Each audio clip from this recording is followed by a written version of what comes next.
Now, I know this isn't the usual type of video that I would make, but I've had a lot of people over the years ask me about weight loss, and more specifically, how I was able to lose 120 plus pounds. And since I have years worth of personal experience and information, I thought this is the best way for me to present it all without forgetting something. Some backstory. December of 2015, I weighed in at 319.6 pounds. In December of 2016, 1 year later, I weighed in at 200.4 pounds. It was the best Christmas gift I ever could have given myself. But it wasn't a gift, it was something that I earned. This is how I did it. Number one, and this is the most important thing. Like, if you don't learn anything else from this video, make sure you learn this. Track your calories. Calories in versus calories out. It is the most important thing. Highly suggest downloading a tracking app. I use Lose It. I've been using it for 5 years now. Get into the habit of tracking. People, when they eat intuitively, underestimate how much they eat by 30 to 40%. People think that they ate like 1,500 calories when in reality they ate around 2,000. That's huge. And that's one reason people don't lose weight, because they think that they know how much they ate when in reality they don't know. Number two, track condiments. It's not just enough to be like, oh, I ate a burger, I ate a steak, I ate chicken, whatever. People always forget to track the little things, the spoonfuls of sugar, the condiments, the ketchup, the mustard, the dips, the ranch. They all have way more calories than you expect. If you take a coffee every day and you have like 2 or 3 spoonfuls of sugar, that's 50 to 60 calories right there. If you dip your fries in ketchup or ranch, that's an extra 100 to 200 calories just right there. Make sure if you're tracking, you also track your condiments. Number three,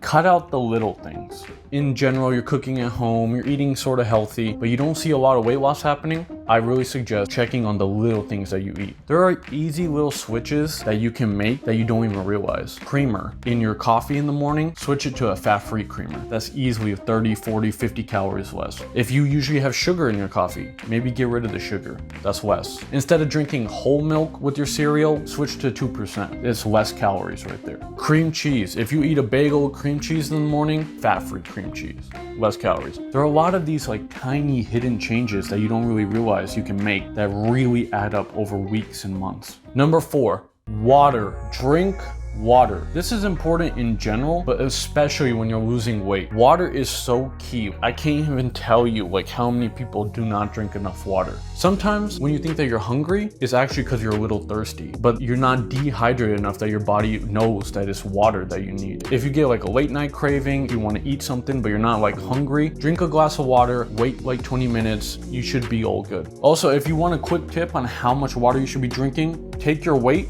divided by 2. That's roughly how many ounces of water you should be drinking every day. It's a lot. People don't be drinking enough. Number 5, whatever diets you use, it doesn't really matter. The only way to lose weight is to eat less. Sounds simple, right? But so many people don't understand. It's all about calories in versus calories out. If you eat less than your body burns, you will lose weight, period.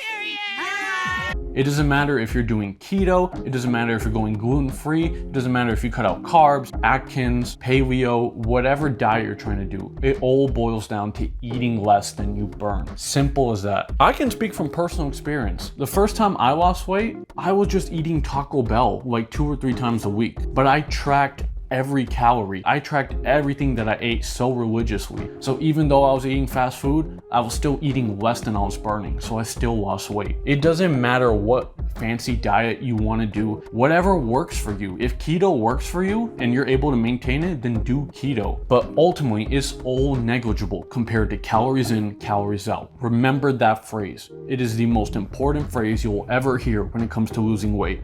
Calories in less than calories out. And number 6, if you really want something to cut out, I recommend cutting out sugar. There's so much negative about it, like where can I begin? It doesn't satisfy you. It actually messes with the hormone your brain uses to know when it's full. So it keeps you from getting full. It's linked to like diabetes, it's linked to heart disease, skin aging, acne, insomnia, cavities, tooth decay. How much more can I say? If you want to cut something out, cut out sugar. Limit as much sugar as you can. And there's hidden sugars in everything. Check the nutrition labels on your foods. You don't even realize until you actually start looking. Number 7, exercise is probably the least important thing when it comes to losing weight.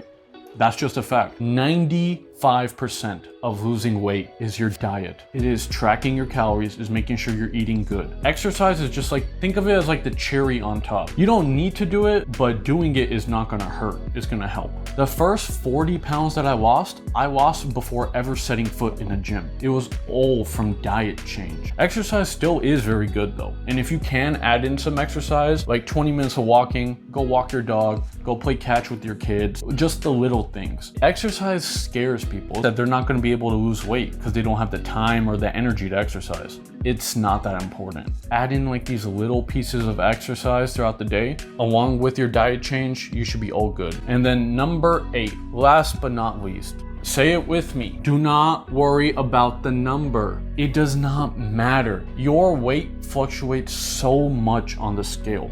In general, your body weight can fluctuate anywhere from 5 to 8 pounds. I've legitimately weighed in one morning weighing 217 pounds, and the next morning I weighed in at 211. 6 pound difference just in under 24 hours. There are so many things that affect the number on the scale, many of them beyond your control. Water weight, how much sodium you've eaten, how heavy of a meal you've eaten, the last time that you ate, hormonal reasons, like the list goes on and on and on. I still do weigh myself every day, but I don't compare day to day. I compare week to week. I take the averages of my week and then I compare it to the average from last week. And as long as the number is going down, I know I'm on the right path. Your weight fluctuates too much to ever be able to make a day-to-day comparison. It's just not possible, and it's super discouraging. Like waking up one morning and you're like at 200, and then the next morning you wake up and you're like 203, and you're like, what did I do wrong? It's not you. It's just your body adapting to some change you probably didn't even realize. Beyond the number, find other ways to compare. Check how tight your clothes feel month to month. See how your body looks in the mirror month to month. I have been between 200 and 210 pounds for the last 5 years. However, my body fat percentage is still going down. I've gained muscle. The scale doesn't know that. The number on the scale has stayed the same, or it's even gone up. The way you look in the mirror, the way you feel, the way your clothes fit, that's a better guide to seeing how you are.